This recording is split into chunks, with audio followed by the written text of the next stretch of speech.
Chapter 3: Eva's Great Loss. Days passed into weeks, the weeks lengthened into months, and the months into years. The twins had now reached their 13th year. Neva was well developed for one of her age, but the years brought no such development for poor, frail Eva.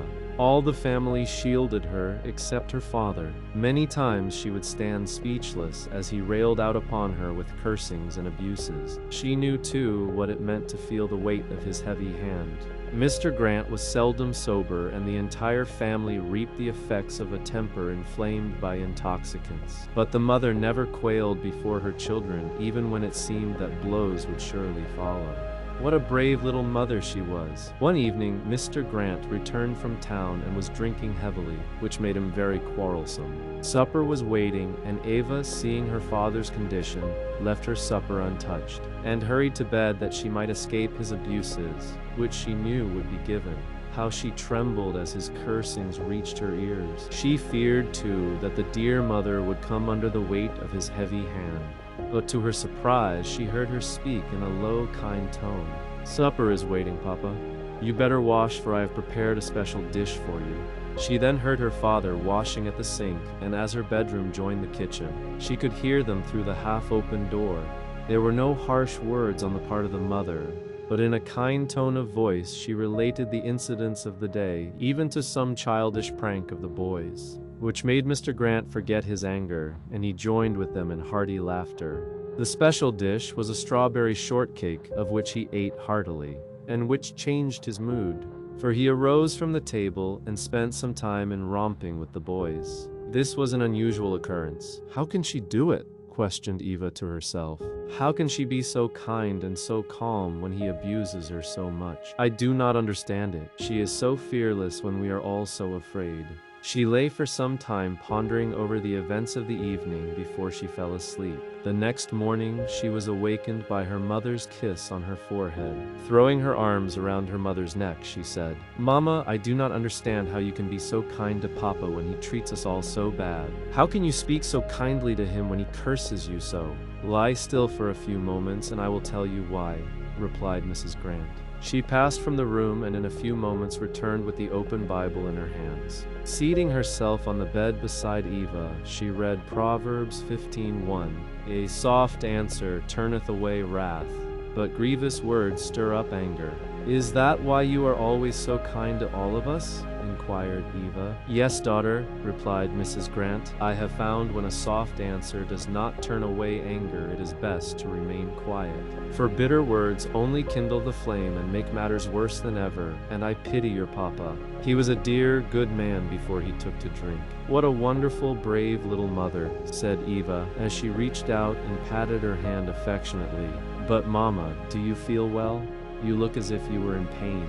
Are you?" Again Mrs. Grant bent over and pressed a kiss upon Eva's forehead, gazing long into the upturned face. "My dear little thoughtful girl," she said, "Mama's little comforter and helper. Mama can always depend on her little Eva. No, I do not feel well at all this morning. You know, I have not been well for some months, but I have kept going for you children's sake. I feel worse than common this morning, but perhaps it will wear off as the day advances." A feeling of fear gripped Eva's heart. Rising immediately, she assisted with the morning's work, doing what she could to relieve her mother. As the day advanced, her fears subsided. She saw her mother prepare the noonday meal and eat heartily of it. After dinner, Eva insisted that she lie down and let her clear away the dishes. This she did. Neva was assisting her father in the field, and they too went to their work. Eva quietly washed the dishes and swept the kitchen, putting things in order, and then tiptoed to her mother's room. She found her sleeping. About mid-afternoon, as Mrs. Grant tried to arise, she was seized with a dizziness that gradually grew worse. Eva called Mr. Grant and Neva from the field, and a doctor was immediately summoned who pronounced Mrs. Grant in a serious condition. The day wore away and night approached. The younger children passed by Mother's door, and she called them to her for their goodnight kiss, and they went to bed and to sleep as carefree children will. But not so with Eva. There was no sleep for her. A good neighbor, hearing of Mrs. Grant's illness, spent the night with her, doing all she could to relieve the sufferer. Many times through the night, Eva stole into her mother's room, and the mother, seeing her anxiety, called her, patted her hand in her good motherly way, and said, "Go to bed, daughter. You can do me no good, and you need your rest, or you will be sick, too. And you know we do not need to have two sick here at the same time."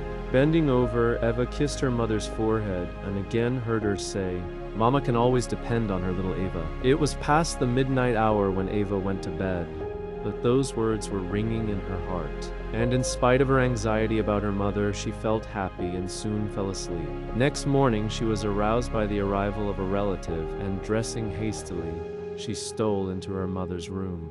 But there was no affectionate look to greet her.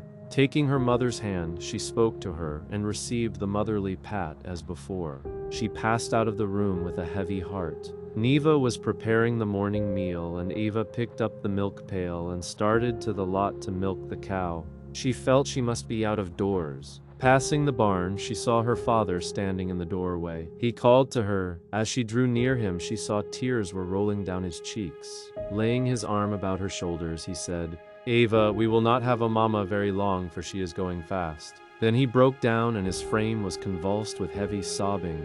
It was then that Eva saw his better nature, and her heart warmed to him as never before. Her tears fell with his, but she went on and performed her task. Her tears fell until she could scarcely see how to milk, and while she was sitting there on that old milk stool, her heart went out to God, entreating him to spare the little mother that meant so much to the home. "Spare her," she cried, "and I will always serve you, Lord." But it seemed that she was crying out into space. Then came the thought, "How can I ask anything of the Lord when I have done nothing for him?" She arose from milking, and upon entering the house found her mother sleeping. How quietly everyone tiptoed about the house, fearing that footfall on the rough bare floor would awaken her. The day advanced, and toward noon all could see that she had relapsed into a sleep from which she would never awaken. Then as the April sun cast its lengthening shadows eastward, ready to dip beneath the western horizon, Lucy Grant passed into eternity. Kind neighbors and friends assisted the family in every way that they could, and when all arrangements had been made, Lucy Grant lay in her casket, her white shroud adding to the loveliness of her face, from which had passed every trace of care and worry.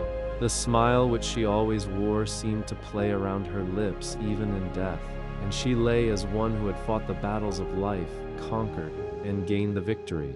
2 days later she was carried to the cemetery, and the family returned to a home that death had indeed robbed of that which made it home.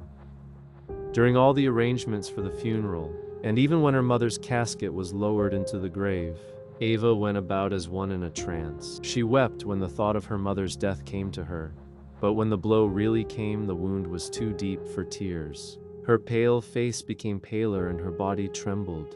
But tears would not come to her relief. She returned from the grave, and upon entering the house, she looked about her in a dazed sort of manner. The April sun shone in through the curtainless window, but there was no cheer in its rays for Eva. The light seemed a mockery to the darkness and the sadness of her own heart.